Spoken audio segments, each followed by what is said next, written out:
Hello, Narnach here. Welcome back to Path of Exile. Playing with the not in the hardcore Breach League anymore. Playing a standard league with our Necromancer, who underwent quite some changes since last episode. Last episode, of course, I spent most of the time talking about just a recap of the dev and some of the potential changes that I could make. And in the end, basically just discussed the entire plan. I implemented it, so let's go over the changes. We now have a decoy totem in the build, as well as Vile Discipline. They replace Raging Spirits and our regular summon skeletons. We switched our Soul Weaver to Mistress of Sacrifice. So we sacrificed Spectre, cost a cloud damage, for basically survivability. And as a result, we're now using Bone Offering as our offering rather than Spirit Offering, because Spirit Offering doesn't do anything for us, while Bone Offering is a very strong defensive bonus. So with those changes made to the build, let's see how they work out in practice. We have a tropical island, which is just always fun to run through. Trying to get my hands on a cemetery, which is also tier 8 that I have unlocked. I would like to run that one, but we'll see how it turns out. Here we get more magic monsters that have a bloodline. Monsters have nearly 40% more life. They are more accurate. And I gain less flask charges and my dodge chance is unlucky. So let's see how that works out for us. So the essence of the build is still the same. We're still using the same method to kill things. Only difference is that our damage output is going to be severely diminished. Okay, let's have a look at a decoy totem. So of course, decoy totem is not gonna last for too long. Oh, it only needs a couple of hits to die. But we'll see how that scales or not. It's only level, I think 15 or so decoy totem. Yeah, this one. I mean, they found a level 1. It's a very low level skill, so running the Dried Lake a couple times I would have leveled it to around 10 in no time. Given the fact that I was a level 15 in the stash, I figured I could take that shortcut. As I say, solo self-found-ish. And in this case it's just a quality of life bypass. Don't have to grind through maps to get there. Similarly to how we use the mapping pool from the standard league.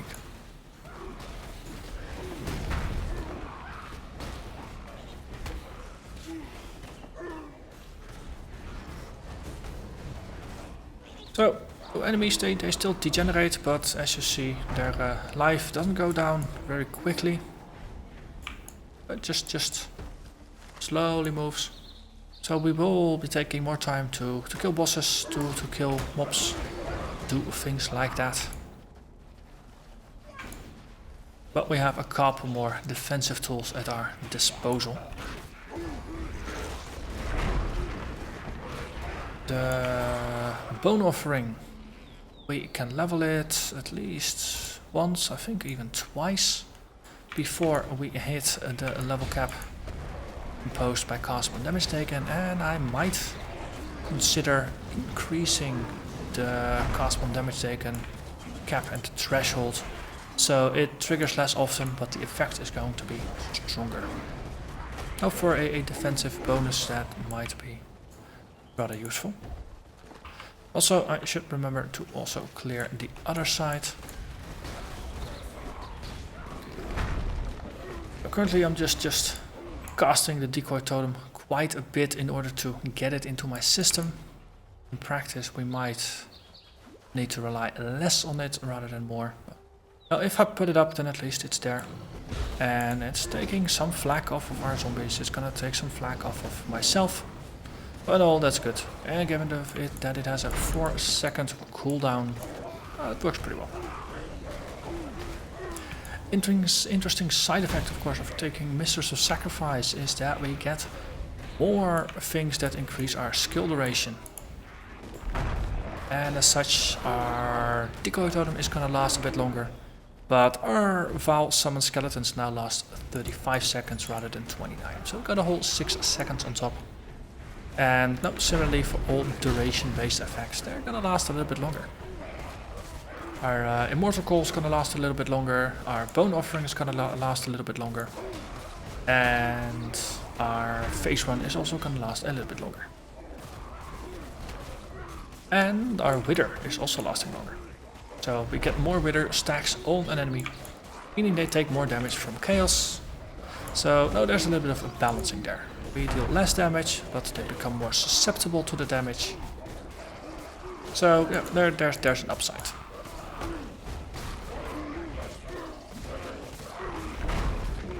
These are pretty darn tough buggers. You also have a unique resource.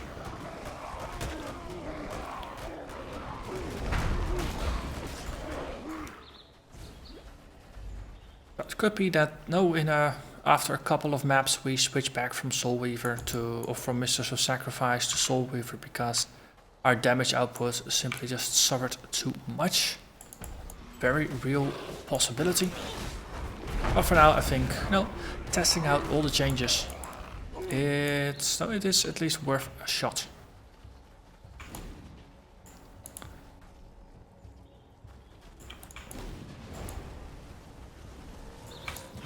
Okay. One of the interesting things about the decoy totem is that for melee opponents, of course, they have to walk towards it, so it might act as something that gathers enemies. And as such, it might make our Caustic Clouds a bit more effective. Because if they're all in the same spot, the clouds are going to be more effective. Being against regular mobs, our Caustic Clouds are still plenty effective. It's the blows, it's the rares, it's the uniques. There we will see whether it works or not.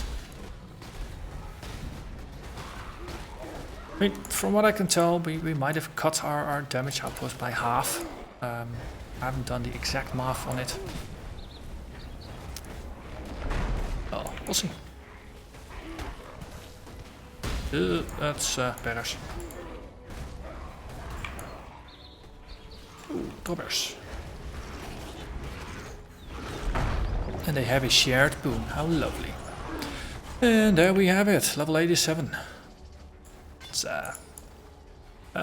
It's not on the hardcore, it doesn't get us closer to being on the ladder, but still, it's a level. And this is a level that's gonna bring us more health regeneration. Or should I say energy shield regeneration. We start with 240 including our golem bonus. Here we are inching closer towards a growth and decay. That 0.6 translates to another 24 energy shield regeneration. Now, the higher our passive regen is my reasoning, the more casual glances we can tank, the faster we recover from the larger blows, and the better our chances of surviving stuff that is pretty darn hairy. We do have a couple of opportunities to gain a little bit of life or to gain a jewel socket or something like that. Rolling usable. Yeah, let's actually start. But rolling usable jewels is a lottery by itself. And especially if you want to have a specific, a usable jewel that's for a specific build, that's an even bigger prize in the lottery. So I'm not really putting a lot of faith in getting jewel sockets and getting good jewels. So I found that that's just simply not a very useful thing to do.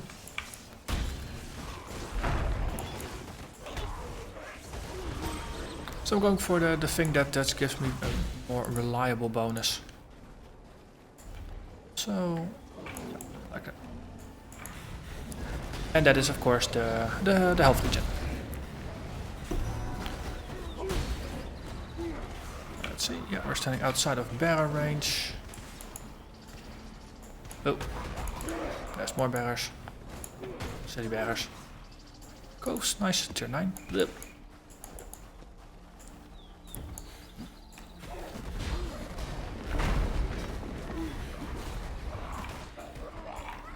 Lost a zombie there.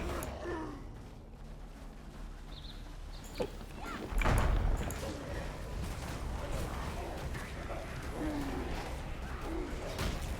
Okay, I think that's the last level for the offering. Let's see, these are some dramatic items. I might well pick those up.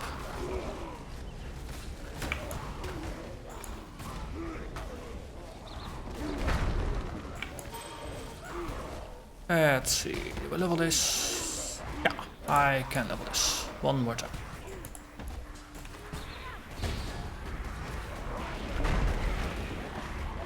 So what's the effect actually? I didn't look at that. So 30% chance to block spells, 29 for 30% for attacks, 29 for spells, and 120 life when you block.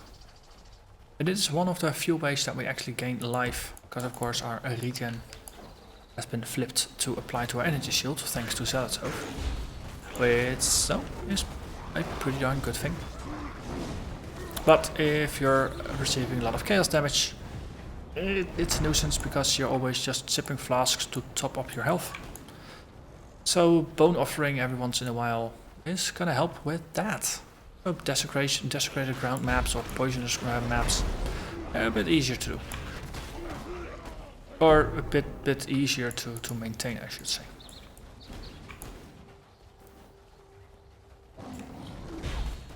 Okay.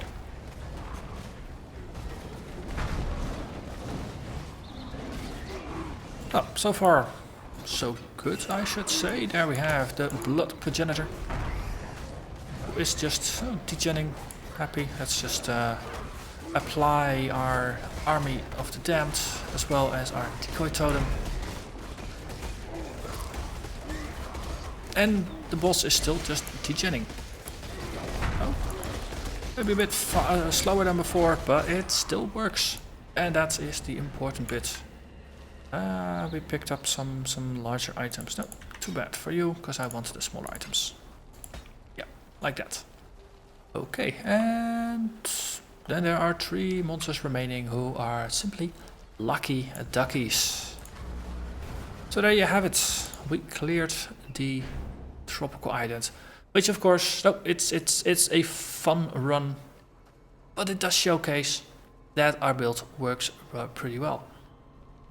We will of course after this be stepping things up. We're gonna go to tier 9 maps next, because of course I want to do two maps of a tier and then we step it up. So next one is going to be a tier 9 map, and after that tier 10, and we will see, especially with these new defensive options, see if we can actually get ourselves into some more troublesome fights and see how we manage. For now, I'm going to thank you very much for watching, and I hope to see you again next time. Bye bye.